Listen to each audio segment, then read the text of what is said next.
नमस्कार साथियों, वेदांत क्लासेज के यूट्यूब चैनल पर आपका हार्दिक स्वागत, अभिनंदन। विद्यार्थियों, आज हम चर्चा करेंगे 24 जनवरी 2024 से रिलेटेड जितने भी करंट फैक्ट्स हैं उनके ऊपर, और साथ ही में हमारी एक दो दिन की जो करंट के फैक्ट छूट रखे थे उनके ऊपर भी हम चर्चा करेंगे। तो देखिएगा, आज का जो पहला फैक्ट है वो ये है कि हाल ही में एनटीपीसी कंपनी ने शून्य कार्बन उत्सर्जन वाले हाइड्रोजन कुकिंग प्रदर्शन किया। किसका? हाइड्रोजन कुकिंग का प्रदर्शन किया गया अभी हाल ही में एनटीपीसी के द्वारा। और ये प्रदर्शन कहां पर किया गया? ग्रेटर नोएडा में किया गया। और एनटीपीसी की एक ब्रांच है जिसका नाम NTPC energy technology research alliance, इसके द्वारा इसका प्रदर्शन किया गया है। अब एनटीपीसी चर्चा में आ गया तो एनटीपीसी के बारे में कुछ स्टैटिक्स पॉइंट हम जान लेते हैं। जैसे एनटीपीसी का पूरा नाम क्या होता है? तो national thermal power corporation limited इसका पूरा नाम होता है, और इसकी स्थापना हुई थी 1975 में, और इसका हेडक्वार्टर है नई दिल्ली में। और वर्तमान में इसके जो महानिदेशक है वो कौन है? गुरदीप सिंह जी। तो एनटीपीसी चर्चा में रहा, तो एनटीपीसी के बारे में कुछ स्टैटिक्स पॉइंट जाने, और साथ ही में करंट में क्या फैक्ट रहा वो हमने जान लिया है। ठीक है, तो आगे देखते हैं अगला फैक्ट क्या है। इसके अलावा ये जो एनटीपीसी कब कब चर्चा में रहा था, तो एनटीपीसी जो कांति है उसको औद्योगिक जल उपयोग दक्षता श्रेणी के तहत फिक्की जल पुरस्कार 2023 भी इसको प्राप्त हुआ था, उस समय भी चर्चा में रहा था। साथ ही में एनटीपीसी कंपनी को ग्रीन टेक पर्यावरण पुरस्कार 2023 में 2 पुरस्कारों से भी सम्मानित किया गया था, उस समय भी एनटीपीसी के बारे में हमने चर्चा की थी। आगे देखिएगा, हाल ही में टीसीएस दुनिया की पहली सबसे बड़ी आईटी कंपनी बन गई है। तो टाटा कंसल्टेंसी सर्विस जो कंपनी है ये दुनिया की सबसे बड़ी आईटी कंपनी बनी है अभी हाल ही में, दूसरे नंबर की। कौन से नंबर की? दूसरे नंबर की बनी है। तो देखिएगा, टीसीएस की ब्रांड वैल्यू अब 19.5 अरब डॉलर पर पहुंच गई है। वहीं अगर पहला स्थान की बात करें, पहला स्थान किसका है? तो एक्सचेंजर का है, की ब्रांड वैल्यू है 4050.2 करोड़ डॉलर है इसकी। और इन्फोसिस की बात करें तो ब्रांड वैल्यू इसकी है 1404.01 करोड़ इसकी है। इसके जो सीईओ वर्तमान में वो कौन है? के कृतिवासन। कौन है? के कृतिवासन है। टीसीएस आया तो इसका पूरा नाम भी पता होना चाहिए। इसका पूरा नाम होता है टाटा कंसल्टेंसी सर्विस। इसकी स्थापना 1968 में हुई। इसका मुख्यालय कहाँ पर है? मुंबई, महाराष्ट्र में इसका हेडक्वार्टर है। और इसके मैनेजिंग डायरेक्टर और सीईओ कौन है? के कृतिवासन है। और टाटा ग्रुप का ही एक हिस्सा है विद्यार्थी, उसी की कंपनी है। हाल ही में बेंगलुरु और दिल्ली एयरपोर्ट ने संयुक्त रूप से इस वर्ष का सर्वश्रेष्ठ हवाई अड्डा पुरस्कार जीता। तो अभी कौन से एयरपोर्ट के द्वारा ये पुरस्कार जीता गया है? तो दोनों एयरपोर्ट को एक साथ में संयुक्त रूप से, ज्वाइंट रूप से दिया गया है। एक तो दिल्ली एयरपोर्ट जिसे इंदिरा गांधी इंटरनेशनल एयरपोर्ट के नाम से जाना जाता है, दूसरा बेंगलुरु कर्नाटक वाला जो कैंपेगौड़ा इंटरनेशनल एयरपोर्ट है, इसको, इन दोनों को संयुक्त रूप से यह अवार्ड मिला है। आगे देखिएगा, हाल ही में जागृत कोटेचा को पेप्सिको इंडिका का चीफ एग्जीक्यूटिव ऑफिसर नियुक्त किया गया। तो किसको नियुक्त कर दिया गया है? जागृत कोटेचा को नियुक्त कर दिया गया है। अब देखिए, पेप्सिको इंडिका जागृत कोटेचा को किसके स्थान पर नियुक्त किया गया है? तो अहमद अल शेख के स्थान पर इसको नियुक्त किया गया है। अब देखिए, ये अपना कार्यभार कब से संभालेंगे? तो मार्च 2024 से अपना पद ग्रहण करेंगे। अब पेप्सिको चर्चा में आया तो पेप्सिको के बारे में भी कुछ स्टैटिक्स पॉइंट जान लेते हैं। जैसे पेप्सिको की स्थापना हुई 1898 में। हेडक्वार्टर कहाँ है? न्यूयॉर्क में। और न्यूयॉर्क कहाँ है? यूएसए। यूएसए का पूरा नाम क्या होता है? तो United state of America, Hindi में इसको संयुक्त राज्य अमेरिका बोलते हैं। इसके चेयरमैन एंड सीईओ कौन है अभी वर्तमान में? तो रमन लगुआटा है। कौन है? रमन लगुआटा। लेकिन फिर ये कौन है सर? ये जागृत कोटेचा। तो इसको सीईओ नियुक्त किया गया है, वो भी इंडिया में। कहां पर? इंडिया में। लेकिन अगर बात करें ऑल ओवर वर्ल्ड में इसका सीईओ कौन है? तो रमन लगुआटा है, ध्यान रखिए। और इसके अभी वर्तमान में देखें तो अहमद अल शेख है इंडिया में। अब चेंज हो जाएंगे मार्च 2024 से, कौन आ जाएंगे? जागृत कोटेचा जी आ जाएंगे। आगे देखिएगा, हाल ही में एप्पल कंपनी 2010 के बाद पहली बार सैमसंग कंपनी को पछाड़कर शीर्ष स्मार्टफोन निर्माता कंपनी बन गई है। तो पहले सैमसंग पहले नंबर पे आ रही थी, उसके स्थान पे अब कौन सी आ गई विद्यार्थियों? एप्पल कंपनी आ गई, ध्यान रखना।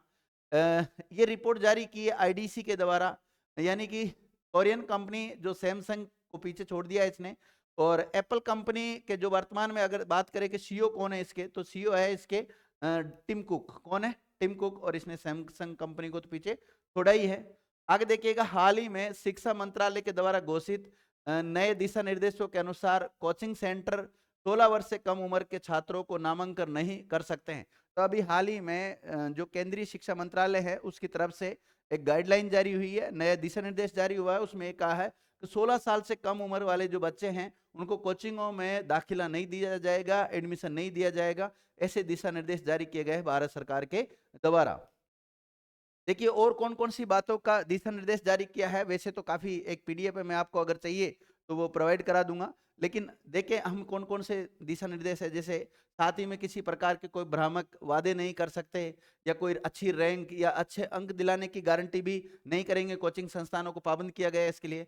और कोई भी कोचिंग सेंटर स्नातक से कम योग्यता वाले जो ट्यूटर्स होते हैं उनको नियुक्त नहीं करेंगे। टीचर्स को मतलब कम से कम वो ग्रेजुएट होने चाहिए, उनको नियुक्त करेंगे। संस्थान कोचिंग सेंटरों में छात्रों के नामांकन के लिए माता पिता को भ्रामक वादे या रैंक या अच्छे अंक की गारंटी नहीं दे सकते। इसके अलावा संस्थान 16 वर्ष से कम उम्र के छात्रों का नामांकन नहीं कर सकते। ये ज्यादातर ऐसे कैसे देखे जा रहे थे विद्यार्थी जो स्टूडेंट जेई या नीट की जो तैयारी करते थे, उन विद्यार्थियों में सुसाइड के केस ज्यादा देखे गए थे। तो उन विद्यार्थियों को क्या होता था, कई कोचिंग संस्थान 6 से ही तैयारी करवाने लग जाते थे, कई 9 से तैयारी करवाने लग जाते। जो छोटे छोटे बच्चे बेचारे समझ ही नहीं पाते उनको लाइफ में करना क्या है, और उसके बाद वो पढ़ाई में इतने घुल मिल मतलब ज्यादा हो जाता है कि वो डिप्रेशन में चले जाते थे और सुसाइड तक कर लेते। सुसाइड केस बहुत ज्यादा बढ़ रहे थे इन दिनों में। तो सरकार ने ये निर्णय लिया, बहुत अच्छा निर्णय है सरकार का। देखिएगा हाल ही में केरल ने MEITY सचिव ने भारत का पहला ग्राफीन केंद्र और IIoT COE लॉन्च किया है। अब देखते ये है क्या विद्यार्थियों। तो मैकर विलेज केरल में इसको स्थापित किया गया है, और इसकी जो घोषणा की है वो एस कृष्णन ने की है। India innovation centre for graphene यानी कि IICG और इंटेलिजेंस इंटरनेट ऑफ थिंग्स यानी कि IIoT सेंसर में उत्कृष्टता केंद्र COE का उद्घाटन किया गया है। प्राथमिक उद्देश्य से इंटेलिजेंस IoT सिस्टम के क्षेत्र में सेंसर के विकास को बढ़ावा देना है। नेटवर्क डिवाइस और सेंसर सिस्टम में अनुप्रयोग की एक विस्तृत श्रृंखला शामिल है। टाटा स्टील लिमिटेड के सहयोग से मैकर्स विपेज कोचिंग में India innovation centre for graphene यानी कि ICGC की स्थापना की गई। ये भारत में अपनी तरह की पहला ऐसा सेंटर होगा, पहली बार केरल में इसको खोला गया विद्यार्थियों। आगे देखिएगा, हाल ही में नोवाक जोकोविच, नाम सुना ही होगा आपने, नोवाक जोकोविच सर्बिया के खिलाड़ी है। इन्होंने 8वीं बार वर्ष का बाल्कन एथलीट चुना गया इनको विद्यार्थियों। देखिए ये आपको जो दिखाई दे रहे हैं ये नोवाक जोकोविच है, अभी पिक्चर दिखाई थी इसको। इसके अलावा जो NBA के निकोला जोकिक है, इनको इन्होंने पीछे छोड़ा है। ये देखिए बास्केटबॉल के खिलाड़ी है, इनको पीछे छोड़कर नोवाक जोकोविच ने यह अवार्ड जीता है। ये सर्बिया के टेनिस के खिलाड़ी हैं। 2023 तक अपने करियर में कुल 24 ग्रैंड स्लैम का खिताब ये जीत चुके हैं नोवाक जोकोविच। ग्रैंड स्लैम के बारे में आपने सुना ही होगा, 4 ग्रैंड स्लैम होते हैं। ऑस्ट्रेलियाई ओपन, फिर फ्रेंच ओपन होता है, फिर विमल्डन होता है, फिर US ओपन होता है। अगर हम 2023 वालों की बात करें तो इसी क्रम में होते हैं हमेशा। अब जैसे 2024 में भी इसी क्रम में होंगे, पहले ऑस्ट्रेलिया, फिर फ्रेंच, फिर विमल्डन और फिर US। ऑस्ट्रेलियाई ओपन जो होता है वो हार्ड कोर्ट पर खेला जाता है। ये मैदान का प्रकार है। देखिए मैंने इस प्रकार दे रखा है, एक तरफ नाम दे रखे, एक तरफ पुरुष एकल का खिताब 2023 में किसने जीता इनके बारे में, और महिला एकल का खिताब किसने जीता। कई बार यहाँ से प्रचार बढ़ जाता है। तो आप सभी पहले तो इसका स्क्रीनशॉट लेना चाहते हो तो स्क्रीनशॉट ले लो पहले तो, ठीक है। ले लिया होगा विद्यार्थियों आपने सबने स्क्रीनशॉट। अब मैं समझा देता हूँ। देखो ऑस्ट्रेलियन ओपन का पुरुष एकल का खिताब जो जीता था वो नोवाक जोकोविच ने जीता है, और ये कहाँ के खिलाड़ी है, सर्बिया के खिलाड़ी है। महिला एकल का खिताब की बात करें ऑस्ट्रेलिया ओपन में तो अरीना सेबलेंका ने जीता, बेलारूस की खिलाड़ी है। और ये कौन से मैदान पर खेला जाता है, तो हार्ड कोर्ट पर खेला जाता है। और इसी प्रकार जो टेनिस ग्राउंड होता है उसको कोर्ट कहते हैं, क्या कहते हैं, कोर्ट कहते हैं। और फ्रेंच ओपन को जीता नोवाक जोकोविच ने, पुरुषों में सर्बिया के ही हैं। और महिलाओं में जीता विद्यार्थियों ईगा स्वितेक ने, पोलैंड की खिलाड़ी है। और ये क्ले कोर्ट यानी मिट्टी के मैदान पर खेला जाता है फ्रेंच ओपन। अब बात करें हम विमल्डन ओपन की तो कार्लोस अल्कराज ने जीता, स्पेन के हैं, एकल पुरुष का खिताब इन्होंने जीता है। महिलाओं में बात करें तो मार्केटा वोंद्रोसोवा ने जीता, चेक गणराज्य की है। और ये ग्रीन ग्रास कोर्ट पर खेला जाता है विद्यार्थियों, हरे घास के मैदान पर खेला जाता है। US ओपन 2023 जो हुआ था वो नोवाक जोकोविच ने जीता है। और ये कोको गॉफ महिलाओं में जीता जो कि अमेरिका की है, और ये हार्ड कोर्ट पर खेला जाता है। आगे देखिएगा, हाल ही में प्रधानमंत्री नरेंद्र मोदी जी के द्वारा अयोध्या मंदिर जो राम मंदिर है उसके ऊपर डाक टिकट जारी किया गया है। तो ये किसने जारी किया है, हमारे भारत के प्रधानमंत्री नरेंद्र मोदी के द्वारा ये इसको शुरुआत की गई है। टिकट संग्रह में राम मंदिर, भगवान गणेश, भगवान हनुमान, जटायु और केवटराज और माँ सबरी की भी कुछ प्रतिमाएं दिखाई गई है इसमें। नरेंद्र मोदी ने राम जन्मभूमि मंदिर पर स्मारक डाक टिकट और विश्व स्तर पर भगवान राम की विशेषता वाले टिकटों की एक पुस्तक का भी अनावरण किया है। डाक टिकट के साथ साथ एक पुस्तक का भी अनावरण किया गया है इसमें। 48 पन्नों की इस पुस्तक में America, New Zealand, Singapore, Canada, Cambodia जैसे 20 से अधिक देशों और यूएनओ यानी कि संयुक्त राष्ट्र संघ जैसे संगठनों के द्वारा जारी डाक टिकट भी इसमें शामिल किए गए हैं इस पुस्तक में। आगे देखिएगा, हाल ही में टाटा ग्रुप ने अगले 5 वर्षों के लिए आईपीएल की जो टाइटल स्पॉन्सरशिप है उसको ले ली है। टाटा ग्रुप का नाम आपने सुना ही है। उसके चीफ मैनेजिंग डायरेक्टर की बात करें तो वर्तमान में नटराजन चंद्रशेखर जी है। इन्होंने अभी विद्यार्थियों ये स्पॉन्सरशिप ली है। आगे देखिएगा, हाल ही में 19 बच्चों को प्रधानमंत्री राष्ट्रीय बाल पुरस्कार 2024 के लिए घोषणा की गई कि इतने कितने बच्चों को दिया जाएगा, 19 बच्चों को दिया जाएगा। और ये पुरस्कार का नाम याद रखना है, तो प्रधानमंत्री राष्ट्रीय बाल पुरस्कार 2024 इस बार कितने बच्चों को दिया गया है, तो 19 को दिया गया है। देखिए कब दिया गया, तो 22 जनवरी को दिया गया। राष्ट्रपति के द्वारा इसको जो ये पुरस्कार है वो सम्मानित किया गया था राष्ट्रपति के द्वारा। और कहां पर दिया गया था, विज्ञान भवन नई दिल्ली में दिया गया था। प्रधानमंत्री राष्ट्रीय बाल पुरस्कार 2024 विजेताओं में बहादुरी के क्षेत्र में, विज्ञान के क्षेत्र में, प्रौद्योगिकी के क्षेत्र में, समाज सेवा, नवाचार आदि क्षेत्रों में 9 लड़के और 10 लड़कियों को दिया गया। ये भी थोड़ा याद रखना विद्यार्थियों, लड़के कितने 9, लड़कियां कितनी 10, इनको दिया गया। टोटल हो गए कितने 19 को इस बार दिया गया है। अगर बात करें राजस्थान का किसको दिया गया, तो राजस्थान विद्यार्थियों आर्यन सिंह को मिला है विज्ञान और प्रौद्योगिकी के क्षेत्र में।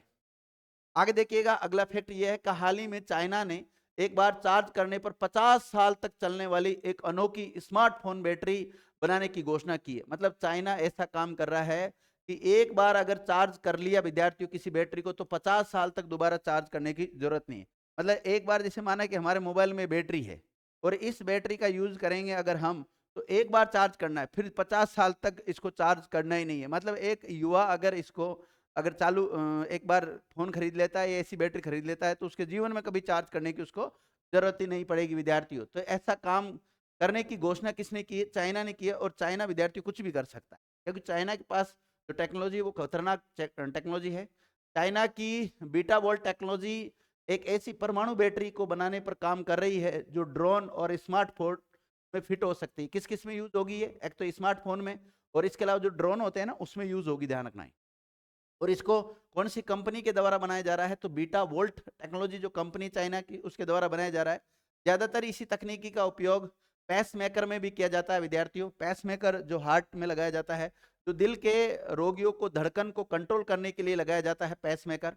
परमाणु बैटरियां 1 ग्राम बैटरी में 3300 मेगावाट घंटे स्टोर कर सकती है और ये मौजूदा लिथियम बैटरियों की तुलना में 10 गुना अधिक ऊर्जा घनत्व वाली होने वाली है। ठीक है, आगे देखिएगा, हाल ही में मछली की आबादी को बढ़ाने के लिए केरल के विजी विजिजम में कृत्रिम चट्टानों की परियोजना शुरू की गई है।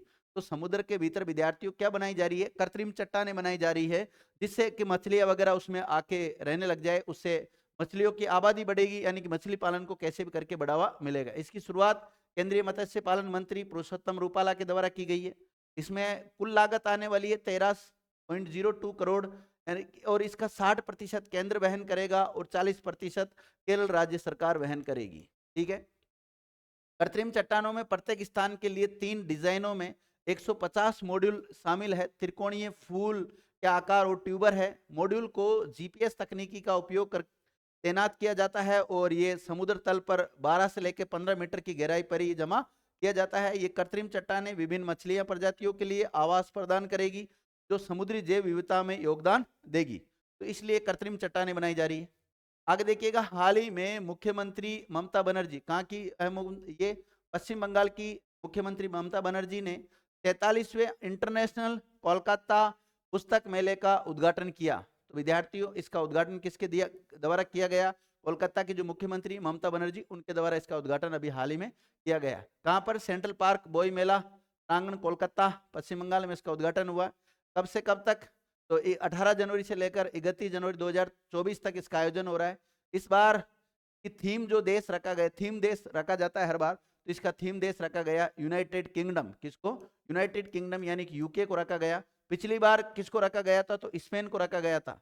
अंतर्राष्ट्रीय कोलकाता पुस्तक मेला दुनिया का दूसरा सबसे बड़ा मेला है। इसी बीच 26 से लेकर 28 जनवरी तक कोलकाता साहित्य महोत्सव भी आयोजित किया जा रहा है। इस फैक्ट को भी आप थोड़ा सा याद रखना। आगे देखिएगा, हाल ही में भारत को मत्स्य पालन पर संयुक्त राष्ट्र FAO यानी कि UNFAO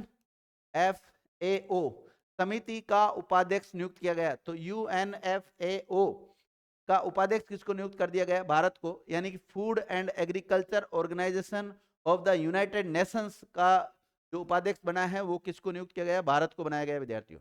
भारत 57 वर्षों में पहली बार वैश्विक मत्स्य पालन और प्रबंधन ब्यूरो के सदस्य के रूप में काम करेगा। मत्स्य पालन प्रबंधन पर उपसमिति राष्ट्रीय, क्षेत्रीय और वैश्विक स्तर पर मत्स्य प्रबंधों के मुद्दों पर चर्चा करने के लिए एक मंच है। अब UNFAO चर्चा में आ गया तो इसके बारे में जान लेते हैं। इसकी स्थापना 16 अक्टूबर 1945 को हुई।